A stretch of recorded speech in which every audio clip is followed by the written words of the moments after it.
बहुत समय पहले विराटगढ़ राज्य में राजा वीरेंद्र सिंह का राज्य था, जो पराक्रमी और न्यायप्रिय सम्राट थे। उनकी पुत्री सुरम्या अनुपम सौंदर्य और करुणा की प्रतिमूर्ति थी। एक अमावस की रात राजमहल के द्वार पर एक वृद्ध तपस्वी पहुंचा। उसकी आंखों में काल का आभास था। उस वृद्ध तपस्वी ने भविष्यवाणी की, राजकुमारी का जीवन 2 जीवनों की आग से गुजरेगा। राजकुमारी के जीवन में प्रेम, त्याग और एक भयंकर श्राप जुड़ा है। भविष्यवाणी के अनुसार जो राजकुमारी से सच्चा प्रेम करेगा, वो राजकुमारी को पाने से पहले अपने प्राणों का त्याग करेगा। अगर राजकुमारी भी उससे सच्चा प्रेम करती है, तो वह प्रेम उसे मृत्यु तक ले जाएगा, परंतु वही प्रेम उसे श्राप से भी मुक्त कर सकेगा। राजा हंसे, पर रानी की आंखों में भय समा गया। कुछ वर्षों बाद राजकुमारी सुरम्या शिकार के लिए वन गई, जहां उसकी भेंट हुई अरण्य राज्य के राजकुमार अश्वराज से। वह एक वीर पर शांत स्वभाव का राजकुमार था, जिसकी आंखों में गहराई और हृदय में सच्चा प्रेम था। अश्वराज और सुरम्या ने जंगलों में, झीलों के किनारे और मंदिर की सीढ़ियों पर धीरे धीरे प्रेम को महसूस किया। लेकिन यह प्रेम साधारण न था। दोनों का मिलन प्रेम की कविता बन गया। वे चुपचाप मिलने लगे, एक दूसरे के साथ समय बिताने लगे। एक रात राजकुमारी को एक भयावह सपना आया, जहां वह स्वयं को एक विशालकाय नागिन के रूप में बदलते देखती है। जब राजकुमारी नींद से सुबह उठी तो उसकी आंखें हल्की नीली चमक से भरी थीं। धीरे धीरे महल में अजीब घटनाएं घटने लगीं। फूल मुरझाने लगे, दीपक अपने आप बुझने लगे और सुरम्या की आंखें नीली चमकने लगीं।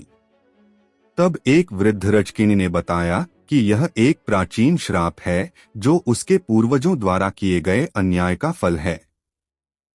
केवल राजकुमारी के सच्चा प्रेम ही उसे इस श्राप से मुक्त कर सकता है, लेकिन कीमत होगी प्राणों की।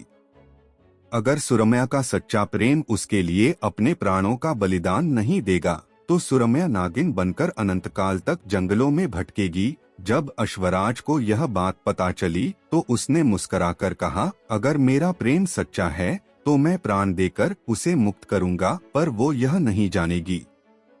उसे लगेगा कि मैं उसे छोड़कर चला गया, लेकिन सच्चा प्रेम त्याग से परिपूर्ण होता है, अधिकार से नहीं। उसने बिना कुछ कहे ही महल छोड़ दिया। वह जानता था कि यदि वह बलिदान देगा, तभी सुरम्या को मुक्ति मिलेगी। वह एक शिव मंदिर में जाकर समाधि में लीन हो गया और वहीं अपने प्राण त्याग दिए।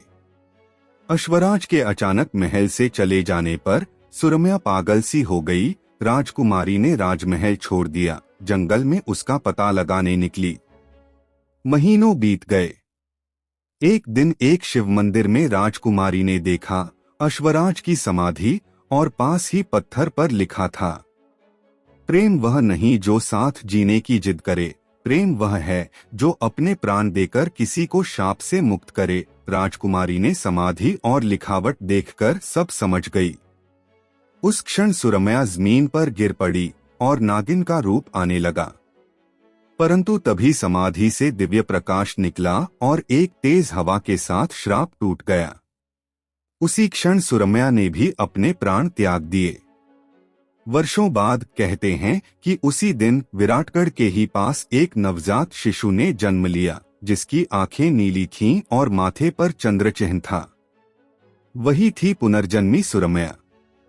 और सुदूर दूसरे राज्य में एक बालक ने जन्म लिया, जिसकी हथेली पर जन्म से ही एक तलवार का चिन्ह था, अश्वराज।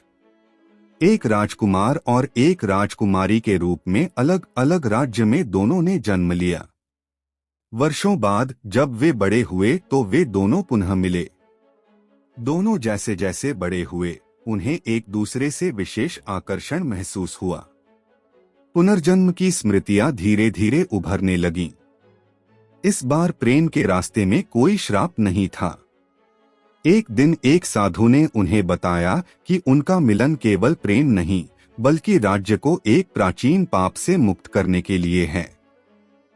उन्हें एक गुप्त कक्ष में ले जाया गया, जहां उनके पूर्वजों का दोष लिखा था। वहां एक शिलालेख पर अंकित था, सत्य ही मोक्ष है। उस सत्य को स्वीकारने के लिए उन्हें अपने व्यक्तिगत मोह का त्याग करना पड़ा। उन्होंने अग्निकुंड में एक रत्न अर्पित किया जो उनके प्रेम का प्रतीक था। जैसे ही उन्होंने त्याग किया, श्राप की अंतिम कड़ी भी टूट गई और एक दिव्य प्रकाश चारों ओर फैल गया। अब उनका प्रेम केवल उनका निजी नहीं था, बल्कि संपूर्ण राज्य की मुक्ति का आधार बन गया।